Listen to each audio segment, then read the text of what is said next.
તૈયારી કરતા યુવાનો માટે ખુશખબર છે। ટૂંક સમયમાં થશે પોલીસ સબ ઇન્સ્પેક્ટરની ભરતી। ગૃહ વિભાગે આપ્યા ભરતીના આદેશ। નવા નિયમો મુજબ પીએસઆઈની ભરતી થશે અને વહેલી તકે ભરતીની જાહેરાત બહાર પડાશે।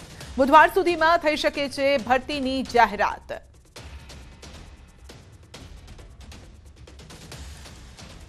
તો ગૃહ વિભાગે ભરતીના આદેશ આપ્યા છે। નવા નિયમો મુજબ પીએસઆઈની ભરતી કરવામાં આવશે।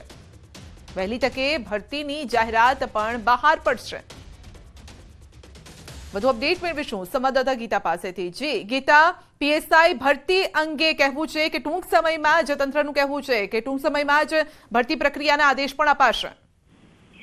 जी आईपीएस हसमुख पटेलની ન્યૂઝ 18 સાથેની વિશેષ વાતચીતમાં તેઓ જણાવ્યું હતું કે ગૃહ વિભાગથી ખાસ કરીને પોલીસ સબ ઇન્સ્પેક્ટરની જે ભરતી છે તેના નવા નિયમો મુજબ ભરતી કરવાના આદેશ તેઓને મળી ચૂક્યા છે અને મુજબ હવે તેઓ જે નવી ભરતી કરવા માંગે છે તેની જાહેરાત આગામી બુધવાર સુધીમાં આવે તેવી સંભાવના છે અને વહેલી તકે આ માટેના નિયમો પણ જાહેર કરવામાં આવશે।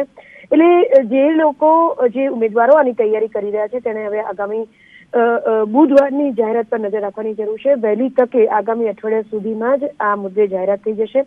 પોલીસ પરીક્ષાઓની તૈયારી કરતા યુવાનો માટે આ ખાસ કરીને ખૂબ જ ખુશીના સમાચાર છે। પોલીસ સબ ઇન્સ્પેક્ટરોની ભરતીની જાહેરાત વિધિવત કરવામાં આવશે આગામી બુધવાર સુધીમાં। નવા નિયમો મુજબ જ આની ભરતી કરશે અને આ જે નવા નિયમો છે તે પણ બુધવાર પહેલા જાહેર થશે અને ભરતી કરવા માટે ગૃહ વિભાગે આદેશ આપી દીધા છે। જી ગીતા, અને એક સમાચાર કે ગાંધીનગરમાં 100થી પણ વધુ લોકોને ફૂડ પોઈઝનિંગ થયું છે। લગ્ન પ્રસંગમાં જમણવાર બાદ થઈ હતી અસર અને તમામને સારવાર અર્થે હોસ્પિટલ ખસેડાયા છે।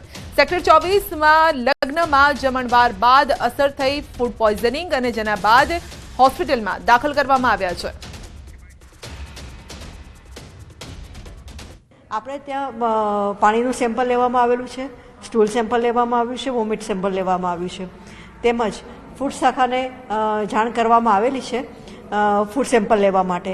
એટલે થોડા સમયમાં આપણને એની પણ રિઝલ્ટ મળી જશે। અહીંયા 15 જણા હતા, ઇન્ડોર 15 જણા હતા અને સિવિલ હોસ્પિટલમાં 5 જણા છે। હાલમાં બધાની તબિયત સુધારા પર છે। અહીંયા હાલ એક જ દર્દી દાખલ છે અને સિવિલ હોસ્પિટલમાં પણ દર્દીઓ સુધારા ઉપર છે। કોઈને કોઈ ક્ષતિ પહોંચી નથી। વધુ અપડેટ મેળવીશું સંવાદદાતા ગીતા પાસેથી। જી ગીતા, લગ્ન પ્રસંગમાં જમણવારમાં ફૂડ પોઈઝનિંગની અસર થઈ છે લોકોને। जी सेक्टर 24ના સહયોગ ફ્લેટમાં એક રિસેપ્શન યોજાયું હતું અને રિસેપ્શનના જમણવાર દરમિયાન લગભગ અંદાજે 100 જેટલા લોકોને પ્રાથમિક તબક્કે ફૂડ પોઈઝનિંગ થયાની જાણકારી મળી હતી અને ત્યારબાદ કેટલાક લોકોને સિવિલ હોસ્પિટલમાં ખસેડાયા હતા અને કેટલાક લોકોને નજીકના અર્બન હેલ્થ સેન્ટરમાં ખસેડવામાં આવ્યા હતા। પરંતુ લેટેસ્ટ જે વિગત છે તે અનુસાર હાલ તમામ લોકોની તબિયત સુધારા પર છે। હેલ્થ સેન્ટરમાં 15 જેટલા લોકોને લવાયા હતા।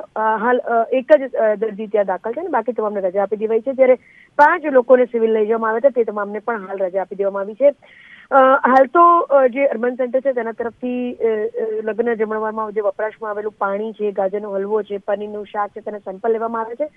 આ ખરેખર શેના કારણે થયું, કઈ વાનગીના કારણે ફૂડ પોઈઝનિંગ થયું તે રિપોર્ટ આવ્યા બાદ જાણી શકાશે। જી ગીતા, આપનો આભાર અમારી સાથે જોડાવા બદલ। બુલેટિનમાં આગળ વધીશું નાનકડા બ્રેક બાદ।